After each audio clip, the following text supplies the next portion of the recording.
చట్టసభలో తొలిసారి అడుగు పెట్టబోతున్న లోకేష్ భవిష్యత్ ప్రణాళికలేంటి? కేబినెట్ లో ఆయనకు ఏ పోర్ట్ఫోలియో ఇచ్చే అవకాశం ఉంది?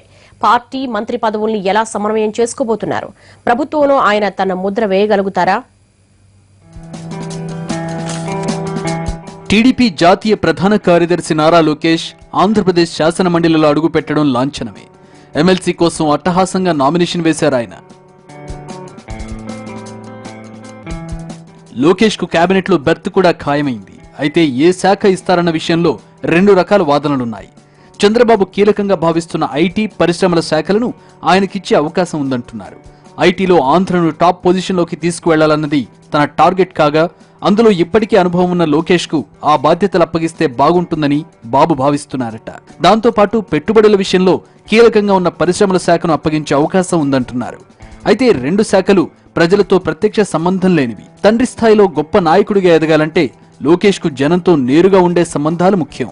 అందుకే ఐటీ, పరిశ్రమలకు బదులు మున్సిపల్, పంచాయతీరాజ్ ఇవ్వొచ్చన్న మరో వాదన కూడా ఉంది. మున్సిపల్ శాఖను తీసుకుని ప్రతి నెలా ఒక్కో జిల్లాలో పర్యటించేలా షెడ్యూల్ ఫిక్స్ చేసుకుంటే ఇటు డిపార్ట్మెంట్ పనితీరు మెరుగుపడడంతో పాటు అటు పార్టీ క్యాడర్ తో సంబంధాలు బలపడతాయన్న ఆలోచన కూడా ఉందట.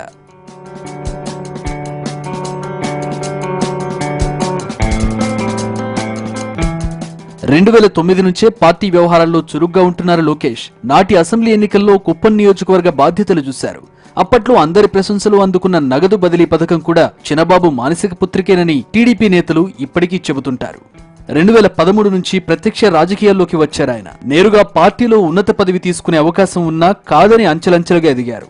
అన్నిటికీ మించి సంక్షేమ నిధి కమిటీ కన్వీనర్ హోదాలో కార్యకర్తలకు బాగా దగ్గరయ్యారు. చనిపోయిన కార్యకర్తల కుటుంబాలను ఆదుకోవడం, వారి పిల్లలకి చదువు చెప్పించడం వంటి కార్యక్రమాలతో విశ్వాసం కలిగించారు. ఇప్పుడు మంత్రిగా బాధ్యతలు తీసుకున్న పార్టీ కార్యక్రమాలకు దూరం కాకుండా రెంటిని సమన్వయం చేసుకునేలా ప్లాన్ చేసుకుంటున్నారు లోకేష్. అందుకే మున్సిపల్, పంచాయతీరాజ్ వైపు మొగ్గు చూపుతున్నారన్న టాక్ నడుస్తోంది.